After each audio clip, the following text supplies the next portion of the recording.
Today is going to be a little bit of a change up because this video is less about one of my opinions and more about my change of opinion that I've had over the last few years.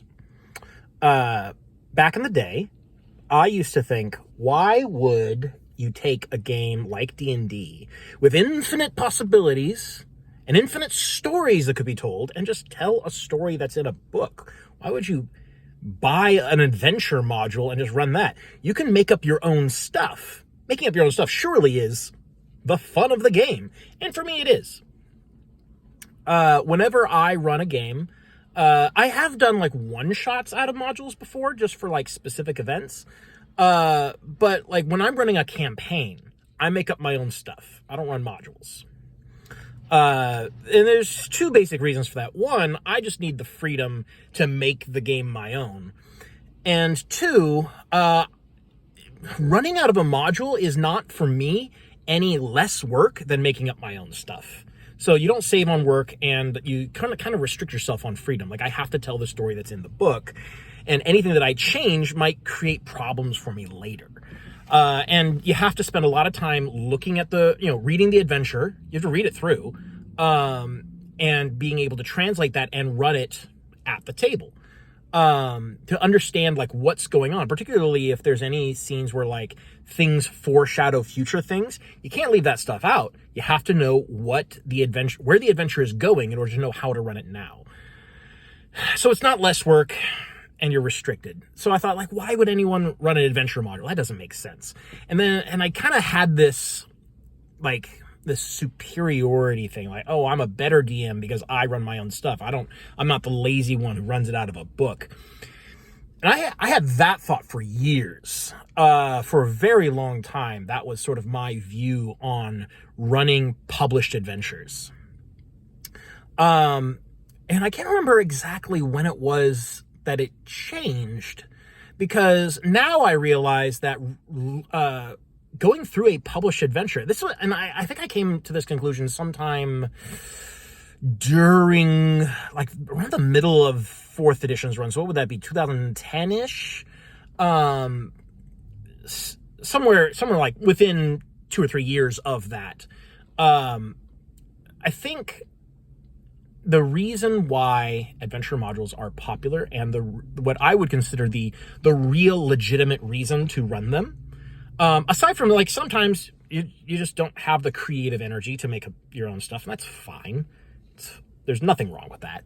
But like the real draw, I think, the main draw of running published adventures is because it is a set experience, and you can compare your experiences to other people's experiences running through that same adventure. You can't do this with a custom campaign. Custom campaigns are, by definition, unique to the table. And what happens then is, well, you come out of such a campaign with grand stories, these great stories. Those stories are largely meaningless to an outside observer. You know, if you're telling someone about your D&D campaign, and first off, don't tell people about your D&D campaigns if they are not interested. There's few things less interesting to a lot of people than someone else's D&D campaign. Unless you're talking about like a specific funny anecdote. Don't tell them about the whole campaign. They don't care. But like if I'm going through, say, Tyranny of Dragons, a lot of other people have gone through Tyranny of Dragons. It's a very popular adventure module. And so we can compare notes and say like, oh, when this happened, how did you guys react to that? And like, oh, well, we did this and this. Oh, that's interesting. We took a similar but slightly different approach. And you can compare, you can have like a point of reference. And so there's a sort of shared experience, even though obviously every table approaches the problem slightly differently, and things are going to go a little bit weird based on like die rolls and player decisions and whatnot and party composition. There's going to be a certain baseline shared experience that makes it relatable. And so it's almost like going to a theme park. You know, you go on the same ride as other people, and so you can talk about that ride with other people who have been on that ride and talk about what you liked and what you didn't like. And it creates this sort of like shared community of people who have played through any given adventure module.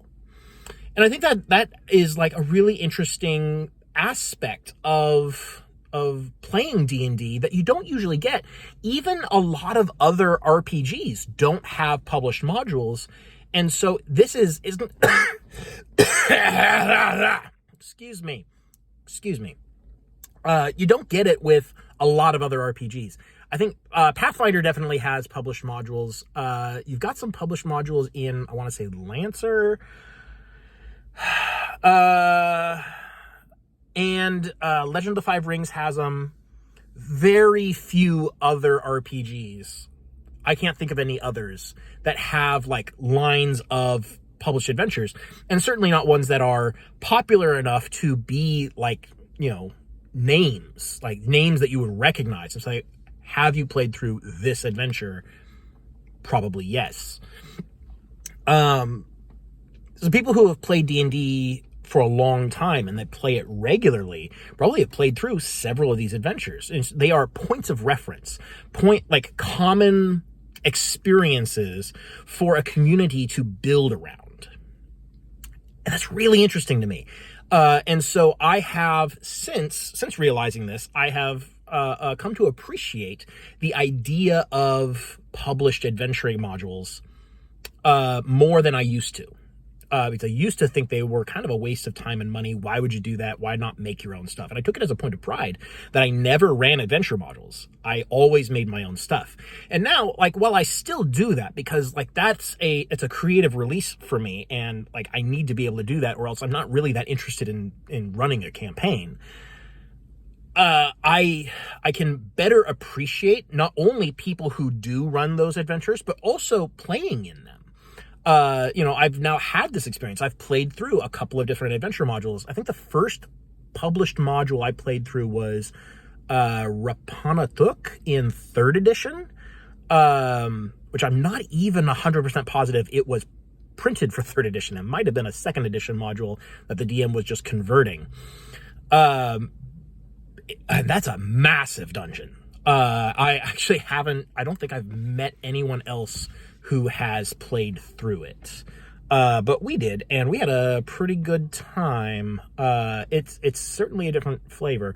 But anyways, the point being, I think adventure modules are a good thing, not because they necessarily enable adventures, because clearly DMs would come up with their own adventures if there were no adventure modules. But there is a shared commonality. This shared experience brings value to the community and sort of binds it together in a way that other RPGs don't. And I'm starting to wonder, as I'm talking about this, if that is not a significant factor in D&D's success. The fact that the community can sort of coalesce around these shared experiences. Certainly, I've said before that the primary selling point of D&D is literally its marketing power and brand name recognition. I still think that's true, but I wonder if before that was true, and perhaps still anchoring the whole thing now, is these shared experiences that create a sense of community and brings people together on it. And I think that's a really powerful thing. I think that might be true. That's my intuition is telling me that that's probably true, is that the adventure modules are a significant cause of D&D's success. Not only because it is a product that can be sold and therefore it makes it more of a commercial success, but also it makes it more it literally improves popularity because people can do this thing. Because if you're running a custom campaign, sort of anything goes, right? If I'm telling you about this campaign that I was in that isn't a published adventure, the DM was making it up for the party as it goes along, which is a great thing, by the way. Don't get me wrong, that's an excellent way to do D&D. I think that's peak D&D, is when the DM is making it up for the party, custom building the campaign for them. But if I am later telling a story about that campaign to somebody, they have no point of reference. They don't know my DM. They don't know my party. They don't know all of the hundreds of hours that we pour into creating the storyline and building up the narrative tension to this point that I'm trying to tell them about. They aren't going to appreciate it because they don't know. They weren't there. And I kind of experienced this a bit with my L5R campaign.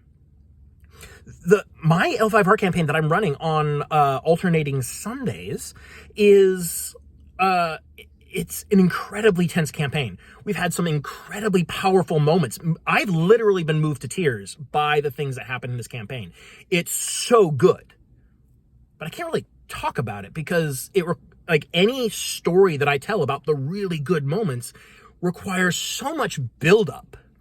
I would literally have to spend hours and hours telling you about all the different things that happened during the campaign that built up to these really, really powerful moments.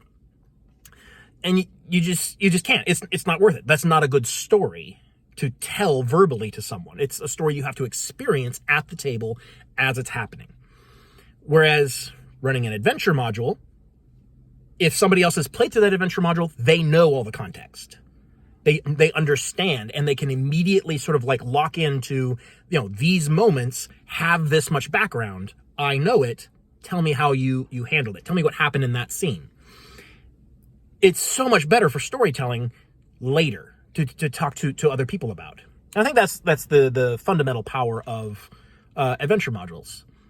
I think it's so interesting to think about. The fact that adventure modules aren't even like, because a lot of them are kind of mediocre in terms of like dramatic tension and narrative power and storytelling and character development, partly because it's so hard. It's not even that hard. It's just like it cannot factor in player character backgrounds into it because it's a printed module. It's not printed for your party. And it takes some work from a DM to incorporate character backgrounds into it. I might take a drink for a moment instead of waving my straw around in the camera. Excellent. Good. And like some DMs will, some DMs won't. But whether they do or not, like the adventures, like they tend to be like kind of vanilla, like not bland per se, but just vanilla. It's very, very standard, very low level storytelling. Mostly they are just to get the party from point A to point B. But the interesting things happen along the way. The party interacts with an NPC in some funny way. The party, kills a bad guy before they're supposed to die. That kind of thing. The unique tellings of each individual table for that adventure is what creates the magical moments. The adventure itself often does not offer that much. But nevertheless, they do have some power in external storytelling. Just something to think about. I have changed my mind on this in the last 10-ish years.